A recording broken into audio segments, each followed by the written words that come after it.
కానీ మానవ శరీరాన్ని మరలా తిరిగి కట్టలేం ప్రియమైన దేవుడు. ప్రపంచ వింత నిర్మాణాలలో అన్నిటికంటే వింతైన నిర్మాణం ఏదైనా ఉందంటే అది మానవ శరీరం మాత్రమే. ఈ శరీరాన్ని దేవుడు ఎందుకు ఇంత గొప్ప వింతైన ఆకారంగా ఇంత నిర్మాణకంగా చేశాడంటే దేవుని కొరకు బ్రతకాలని, దేవుని కొరకు జీవించాలని.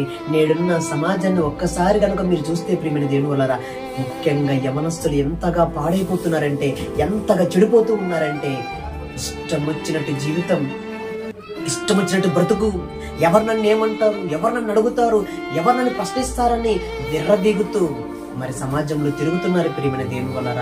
ఈరోజు సమాజం ఎందుకు ఈ విధంగా చెడిపోతుందంటే మొట్టమొదటి కారణం ఏంటో తెలుసా? మరి చిన్నప్పటి నుంచి దేవుని భయభక్తులలో పెరగకపోవటమే ప్రియమైన దేవుడు. వారికి ఇవ్వబడిన శరీరం దేవుని వలన కలిగినదన్న ఆలోచన లేకపోవడం వల్లే ప్రియమైన దేవుడు ఏదో శరీరాన్నంతా కూడా పాడు చేసుకుంటున్నారు. ఒకడేమో మందు తాగుతున్నాడు, ఇంకొకడేమో సిగరెట్ తాగుతున్నాడు, ఇంకొకడేమో జూదం ఆడుతున్నాడు, ఇంకొకడు వ్యభిచారం చేస్తున్నాడు, ఇంకొకడేమో దొంగతనం చేస్తున్నాడు, ఇంకోడేమో ఈ శరీరానికి ఎన్నో పచ్చబొట్లు వేయించుకొని శరీరాన్నంతా కూడా పచ్చమయం చేసుకుంటున్నాడు ప్రియమైన దేవుడు.